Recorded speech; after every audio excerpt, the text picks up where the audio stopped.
గుంటూరు జిల్లా పెద్ద కాకాని తెలియని వారు ఎవరు లేరు. నాకు తెలిసి మ్యాక్సిమం అందరికీ తెలుసు. అయితే నేను సంవత్సరానికి ఒకసారి 2 సార్లు వచ్చి వెళ్తున్నాలే కానీ ఏ రోజు నేను ఇస్కాన్ టెంపుల్ అక్కడే ఉంది కాకానీలో అనే సంగతి నాకు తెలీదు. ఇవాళ ఫస్ట్ టైం నేను చూడటం. టెంపుల్లో దర్శనం చేసుకొని బయటకు వచ్చేలా చూస్తుంటే ఇస్కాన్ టెంపుల్ అనే బోర్డు కానొచ్చింది. దాంతో నేను వెళ్ళి చూడంగా టెంపుల్ భలే ఉందండి. నేనైతే ఫస్ట్ టైం చూస్తున్నాను.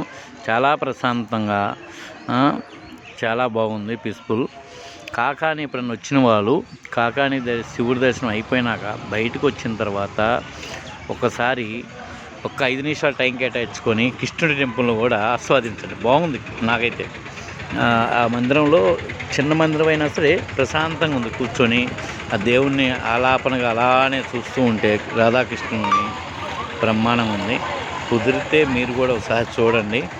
కాకాని అంటే ఓన్లీ శివుడే కాదండి, కృష్ణుడు రాధాకృష్ణుడు కూడా విగ్రహం బాగుంది. అది ఇస్కాన్ టెంపుల్ అని బోర్డు అప్పుడు నేను చూసి లోనకి వెళ్ళడం జరిగింది. ఇది దర్శనం అయిపోయి బయటకు వచ్చేటప్పుడు అలా